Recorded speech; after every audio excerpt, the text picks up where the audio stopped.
Part one statistics and probability का lecture 7 देखते हैं। वही चीज़ हमारे पास चल रही है अभी तक लेक्चर 5 से, डाटा डिस्ट्रीब्यूशन और ग्राफ्स की। Basically extension of lecture 5 and 6, ठीक है। यानी कि अभी लेक्चर 7 में भी हम आगे एक्सटेंड करते हैं डाटा डिस्ट्रीब्यूशन को और ग्राफ्स को। अभी तक जो हमने लेक्चर 5 में और लेक्चर 6 में ग्राफ्स देखे जो थे हमारे पास बार चार्ट और पाई चार्ट, वो बेसिकली हमने उसको डिस्कस किया था एज अ कैटेगोरिकल डाटा या क्वालिटेटिव डाटा पे हमने उसको अप्लाई किया था। लेकिन कुछ ग्राफ्स ऐसे होते हैं जिसमें क्वालिटेटिव डाटा नहीं होता, यानी कि कैटेगरी नहीं होती, सिर्फ न्यूमेरिकल वैल्यूज़ होती हैं या न्यूमेरिकल डाटा होता है। तो उस सूरत में हम क्या करते हैं कि क्वांटिटेटिव ग्राफ्स या चार्ट को यूज़ करते हैं। अब क्वांटिटेटिव में जो मेन जो ग्राफ्स हैं वो हैं हमारे पास डॉट प्लॉट्स का, ठीक है, डॉट प्लॉट का। फिर हमारे पास आता है स्टेम एंड लीफ प्लॉट का, और सबसे मशहूर तो हमारे पास हिस्टोग्राम है और रिलेटिव हिस्टोग्राम है, ठीक है। ये जो मेन ग्राफ्स मैं आप लोग को करा रहा हूँ ना, 5-6, जिनमें से मैंने पहले जो डिस्कस किया वो था बार चार्ट, ठीक है, बार चार्ट या बार ग्राफ भी कह लें, ग्राफ भी चलता है चार्ट भी चलता है, कोई इतना फ़र्क नहीं है, ठीक है। मैंने बार चार्ट आप लोग को कराया, ठीक है, पाई चार्ट करवाया आप लोगों को, ठीक है, ये दो तो मैंने करवा दिए। अब जो मैं करवाने जा रहा हूँ वो हैं अपना एक minute, dot plots, dot plots, dot plot chart, ठीक है, डॉट प्लॉट ग्राफ, ठीक है, डॉट प्लॉट ग्राफ।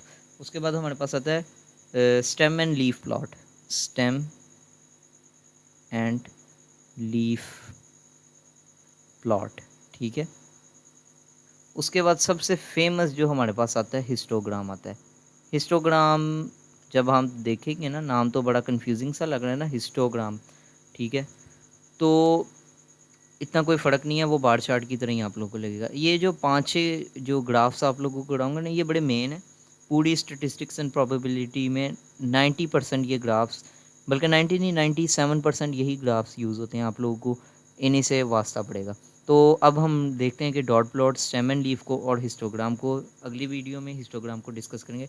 फ़िलहाल इस वीडियो में डॉट प्लॉट और स्टेम एंड लीफ को डिस्कस करते हैं।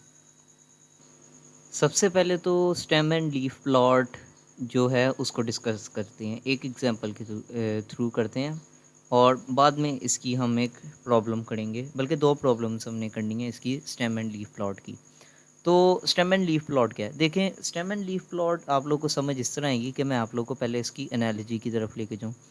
तो यहाँ पे मेरे पास 69 है, 58 है, बल्कि यहाँ पे लिखा ज़रूरत नहीं है, ठीक है। हमारे पास यहाँ पे डाटा सेट है, यहाँ पे ये हमारा डाटा सेट है, ठीक है। ये पूरी वैल्यू हमारे पास, सॉरी, ये पूरी वैल्यू हमारे पास क्या है, डाटा सेट है हमारा, ठीक है। टोटल हमारे पास 5 वैल्यूज़ हैं, ये हमारा डाटा सेट है, ठीक है। तो हमें क्या करना है कि हमारे पास जब वैल्यूज़ बहुत ज़्यादा हो जाती हैं तो हम स्टेम एंड लीफ प्लॉट अक्सर यूज़ करते हैं प्रैक्टिकल इम्प्लीकेशन के लिए। तो यहाँ पे मेरे पास है स्टेम, ठीक है, वो 69 है, और लीफ मेरे पास क्या है, 9, ठीक है।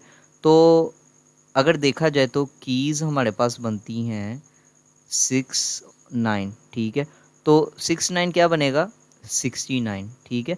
इसी तरह ही अगर मैं 8 और 5 को एक दूसरे के साथ मर्ज कर दूं, 8 और 5 प्लस नहीं करना, मैंने एक दूसरे को सिर्फ इसको 7 पोजीशन इसकी अटैच की हैं। तो 8 और 5 फ़र्ज़ करें, यहाँ पे मेरे पास स्टेम है और यहाँ पे लीफ है, ठीक है। यहाँ पे 8 है और यहाँ पे 5 है। तो इन दोनों का जब पेयर मैं करूँगा तो वो 85 बन जाएगा, जो कि यहाँ पे मैंने बनाया हुआ है, देखें। तो ये इस तरह बन रहा है स्टेम एंड लीफ प्लॉट ये है। अब एक प्रॉब्लम सॉल्व करते हैं, आप लोग को और ज़्यादा क्लैरिटी हो जाएगी कि स्टेम एंड लीफ प्लॉट कितना ईजी चार्ट है क्वांटिटेटिव डाटा के लिए। अब हमारे पास यहाँ पे एक डाटा सेट है, काफ़ी ज़्यादा नंबर्स हैं, तो हम इसका स्टेम एंड लीफ प्लॉट बनाना चाहते हैं। तो सबसे पहले हम क्या करेंगे कि इसकी पेयरिंग करेंगे स्टेम एंड लीफ प्लॉट के लिए। तो हमें करना ये है कि हम पहले लिखेंगे कीज़ यहाँ पे, ठीक है, कीज़, और एक सेंटर में लाइन लगा देंगे। सॉरी, लाइन स्ट्रेट नहीं लग रही मेरे से, ठीक है, काफ़ी हद तक स्ट्रेट है। और यहाँ पे लिख देंगे वैल्यूज़, ठीक है। अब हमें क्या करना है, अब हमें ये करना है कि हमने इसकी जो पेडिंग करनी है उस हिसाब से इसको करना है। तो अक्सर मैं आप लोगों को एक टिप देता हूँ स्टेम एंड लीफ प्लॉट बनाने के लिए, तो हमेशा छोटी वैल्यू से बड़ी वैल्यू की तरफ जाएँ। यानी कि यहाँ पे हमारे पास 4 भी है, ठीक है। यहाँ पे हमारे पास 5 की वैल्यू तो नहीं है, लेकिन यहाँ पे हमारे पास 6 की वैल्यू 5 की वैल्यू भी है, और 6 की भी है, 7 की भी है और 8 की भी है। 5 की वैल्यू तो नहीं है, 6 की तो है, ठीक है, 6 की ये है। और उसके बाद हमारे पास 7 की भी है और 8 की भी है। 8 की तो नहीं है, 9 की है, ठीक है। तो कोशिश करना है कि जो वैल्यूज़ नहीं है वो लिख भी लें, और नहीं भी हैं तो कर देना, ठीक है।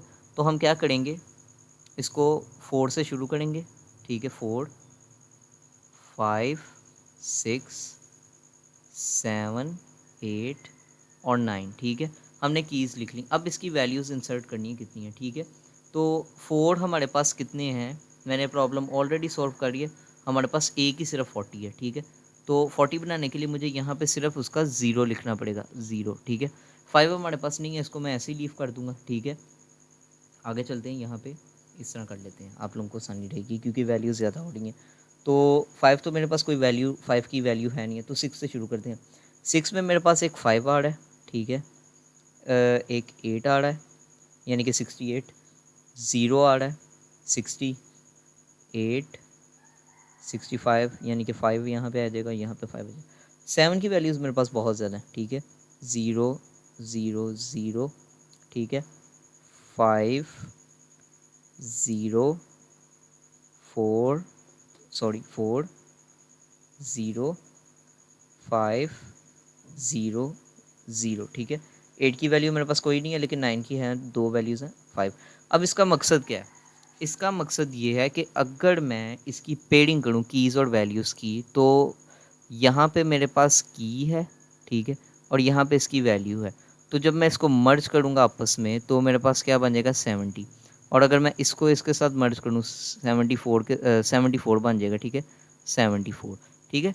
तो कीज़ एंड वैल्यूज़ और स्टेम एंड लीफ प्लॉट बहुत सिंपल है, ठीक है। लेकिन एक क्वेश्चन ये पैदा होता है हमारे पास, जो काफ़ी बार हमारे पास वैल्यूज़ डेसिमल में भी आ जाती हैं, यानी कि 4.2 5.2 इस तरह की वैल्यू।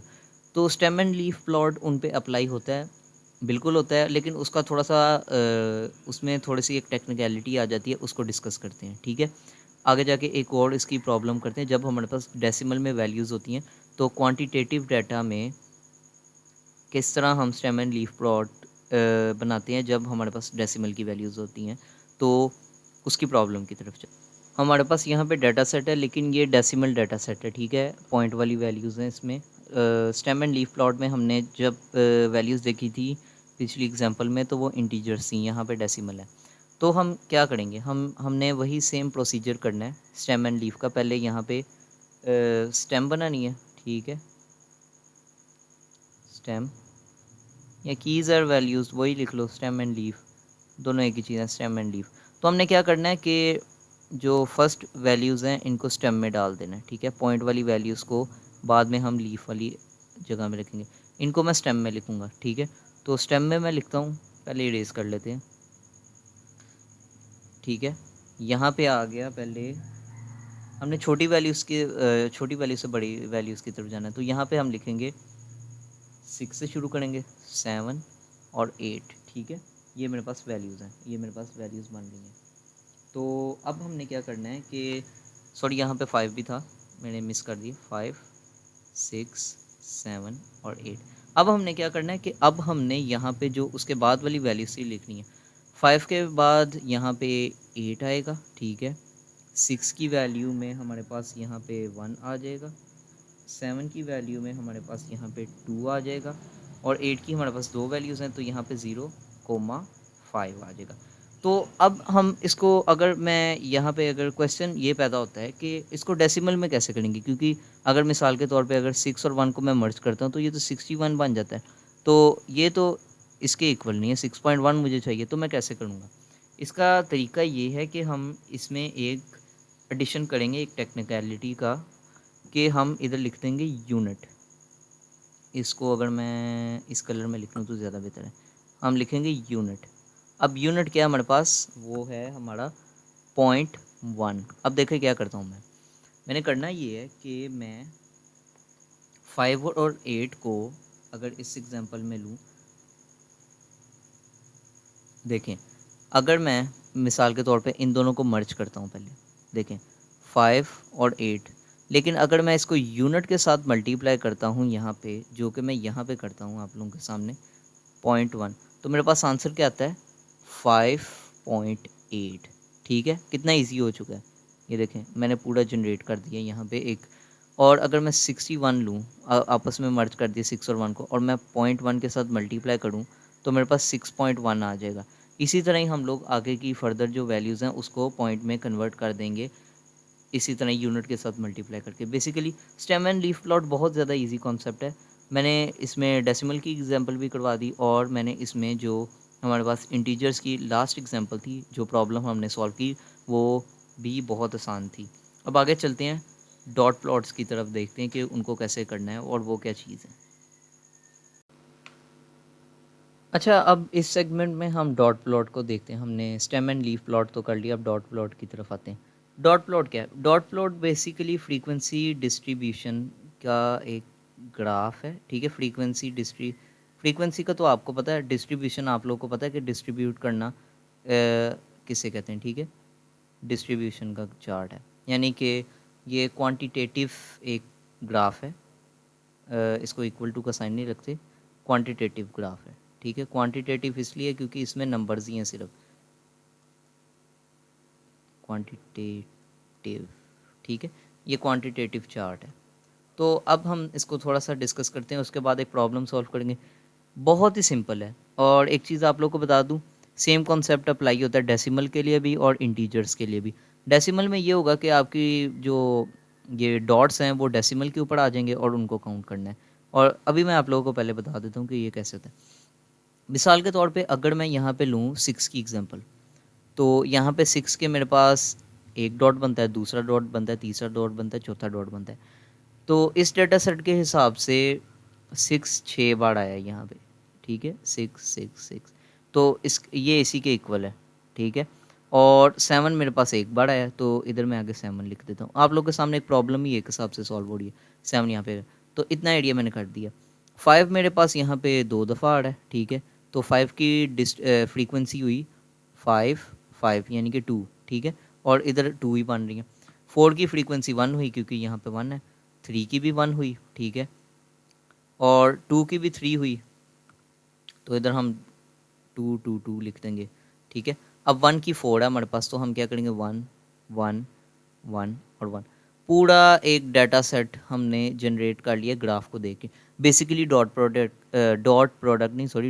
यही है। ठीक है, तो अगर मैं इस डाटा सेट को लूँ, जो कि मैंने यहाँ पे इसको अभी सॉल्व करके निकाला है, जो कि मेरे पास यहाँ पे है, ये डाटा सेट है, तो मैं सेम यही ग्राफ में जनरेट कर सकता हूँ, क्योंकि मेरे पास वही डाटा सेट है और इसकी फ्रीक्वेंसी को मैं डॉट के ज़रिए बनाऊँगा। ठीक है, एक प्रॉब्लम सॉल्व करते हैं जिसमें हमारे पास सिर्फ डाटा सेट होगा, जिससे हम एक डॉट प्लॉट जनरेट करेंगे। ठीक है,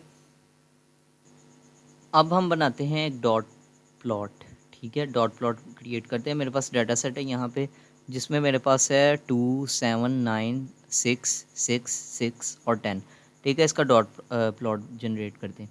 तो मैंने क्या किया, एक लाइन ड्रॉ की है 2 3 4 5 6, उसके ऊपर मार्क्स डॉट कर दिए जैसे एक स्केल या रूलर के ऊपर होते हैं। ठीक है, तो अब हम इसका डॉट प्लॉट बनाते हैं। पहले तो यहाँ पे 2 है मेरे पास, तो मैं क्या करूँगा, अगर मेरे पास एक यहाँ पे डॉट है 2 है, तो मैं इसका एक डॉट क्रिएट कर दूंगा यहाँ पे। इसका कलर मैं रखता हूँ वाइट।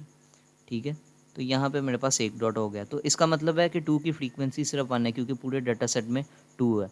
आगे आते हैं हमारे पास 7, तो इधर भी मैं एक डॉट लगा दूंगा, क्योंकि मेरे पास सिर्फ 7 की एक ही फ्रीक्वेंसी है, यानी कि 7 एक ही टाइम अकर हो रहा है पूरे डाटा सेट में।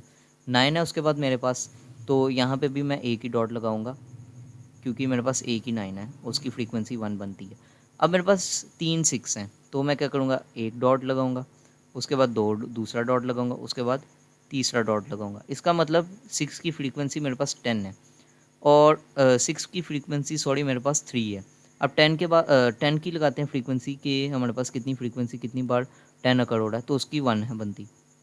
बेसिकली डॉट प्लॉट यही चीज़ है कि हम लोग डाटा सेट होता है उसको हम डॉट वाइज एक लाइन क्रिएट करते हैं, उसके ऊपर नंबर्स होते हैं और उसके ऊपर हम डॉट्स लगाते जाते हैं कितनी बार उसकी फ्रीक्वेंसी है। बेसिकली ये फ्रीक्वेंसी डिस्ट्रीब्यूशन का एक टेबल है, यहाँ एक चार्ट है। तो अगर हमारे पास डेसिमल वैल्यूज़ आ जाती हैं तब हम क्या करेंगे? अगर हमारे पास डेसिमल वैल्यूज़ आ जाती हैं ना, फॉर एग्ज़ाम्पल मैं आप लोगों को बता देता हूँ यहीं पे कि अगर मेरे पास यहाँ पे इस डाटा सेट में, इधर लिख ही लेते हैं, 2.5 था, ठीक है, 2.5, और एक और मेरे पास वैल्यू है जो कि है 9.9, ठीक है। तो ये मेरे पास 2 वैल्यूज़ आ गई। अब इनका क्या करेंगे? ये तो डेसिमल वैल्यूज़ है। तो मैं क्या करूँगा, सेम वही जो है हमारे पास कॉन्सेप्ट है, तो मैं यहाँ पे अगर क्रिएट कर दूँ 2.5 की एक लाइन, आप लोगों के पास अगर रूलर होगा या स्केल होगा तो उससे पता लग जाएगा। तो यहाँ पे इसकी एक फ्रीक्वेंसी बन जाएगी, ठीक है। कितना ईजी है, अगर डेसिमल वैल्यूज़ भी हैं, अगर इंटीजर्स वैल्यू भी हैं, तब भी ये आंसर उसी तरह ही हम ड्रॉ करेंगे, उसका कोई इससे लेना देने। तो 9.9 मेरे पास यहाँ पे अकर होगा बिल्कुल 10 के करीब, तो मैं यहाँ पे लिख लेता हूँ ऐसे करके ही 9.9, क्योंकि उसके साथ मैं लिख नहीं सकता। तो इसकी फ्रीक्वेंसी यहाँ पे डॉट डाल देता हूँ, फ्रीक्वेंसी बिल्कुल 1। तो आप लोगों ने देखा अगर डेसिमल वैल्यू भी हो तब भी इतना कोई फ़र्क नहीं पड़ता, अगर इंटीजर है तब भी नहीं फ़र्क पड़ता। डॉट प्लॉट और जो हमने स्टेम एंड लीफ प्लॉट किया, बहुत सिंपल ग्राफ्स हैं, बेसिकली कोई इतना मुश्किल चीज़ नहीं है इनमें, ठीक है। आगे चलेंगे या बल्कि ऐसा करते हैं, अगले लेक्चर में ही हिस्टोग्राम को डिस्कस करते हैं, जो कि बहुत ज़्यादा इंपॉर्टेंट और वाइडली यूज्ड होने वाला ग्राफ है स्टेटिस्टिक्स में।